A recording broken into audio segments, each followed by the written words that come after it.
A senior Russian defense official stated in an interview published on April 10 that Russia is assembling tank killer groups to counter NATO MBTs that Kyiv has received from its Western allies.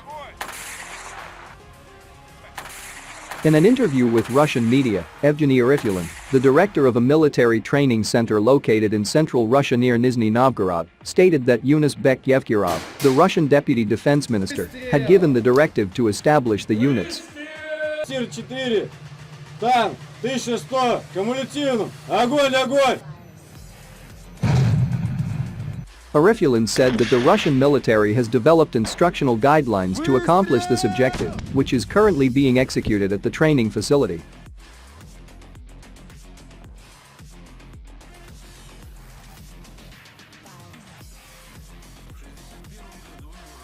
Russian President Vladimir Putin predicted that Ukraine could get around 400 tanks produced in the West in late March.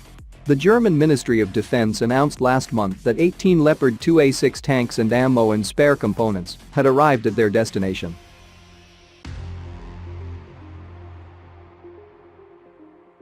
The Russian military is creating specialized groups whose primary responsibility is eliminating Western-made tanks. According to the Russian military official, the latest step is a comprehensive and organized effort being implemented at the national level.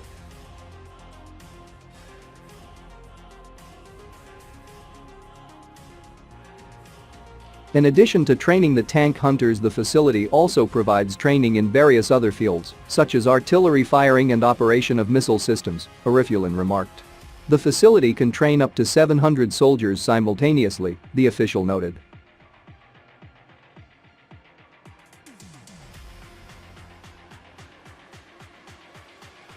Arifulin highlighted that the Russian military's attention is primarily directed toward countering Western armored vehicles.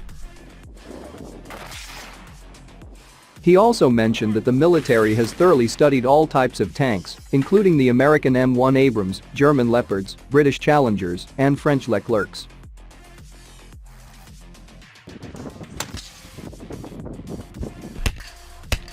Tank Hunter Group members are being coached by seasoned instructors who have participated in numerous battles in recent years, including the ongoing military operation in Ukraine.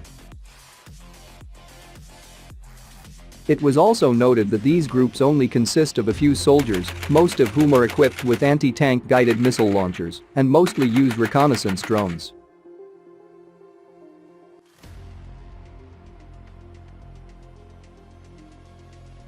The Kremlin has repeatedly warned Western countries that providing weapons to Kyiv makes them a direct participant in the ongoing conflict.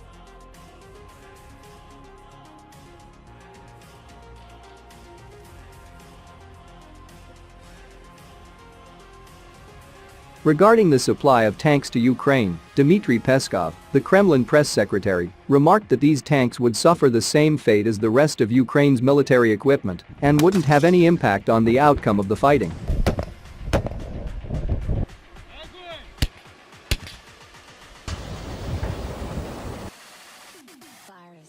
The groups are not just trained to hunt the tanks, but are also taught how to fire from artillery or operate various missile systems, Arifulin said.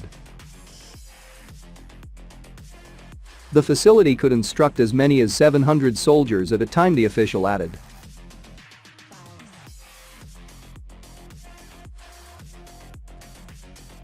We know all their strengths and weaknesses and train the personnel to fight them, he said.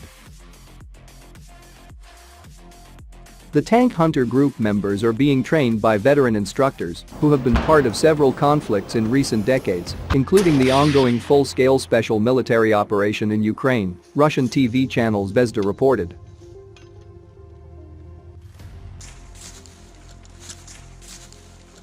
These groups comprise only a small number of soldiers who are mostly armed with anti-tank guided missile launchers and predominantly use reconnaissance drones, the report added.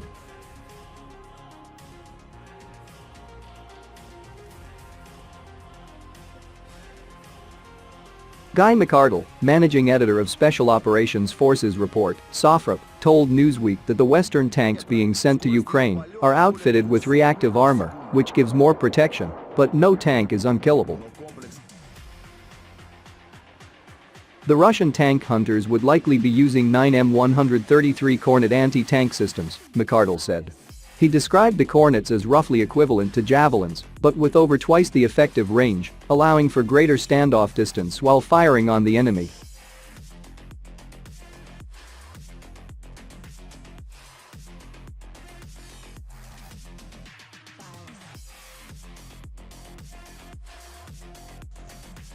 On the other hand, the U.S. Army is considering various systems to better shield tanks and armored vehicles from RPGs, anti-tank missiles, and other enemy fire. But the latest version of the RPG, a staple in the arsenals of Russia and other forces, may already be a step ahead of the active protection systems the U.S. may soon adopt.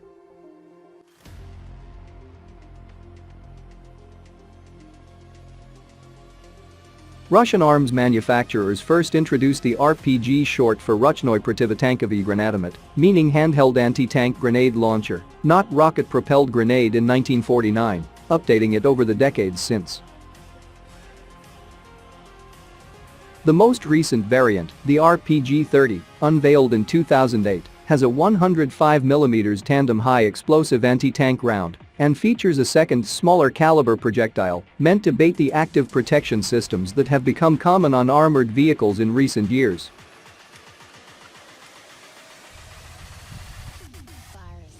The novelty of the Russian rocket launcher is that two rockets are fired at the target at the same time.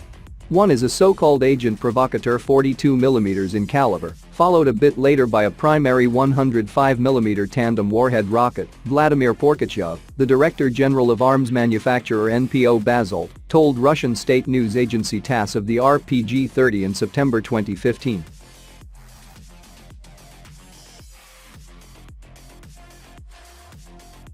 The effectiveness of the RPG-30 against active protection systems and whether those systems need be upgraded to adapt to the RPG-30 and similar munitions remains to be seen.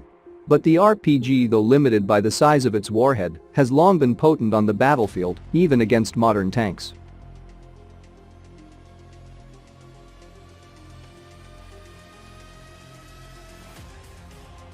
The previous model, the RPG-29, was introduced in 1991 and is still in service with the Russian armed forces. It fires a 105mm tandem heat round and can also fire a thermobaric fuel-air round against bunkers and buildings.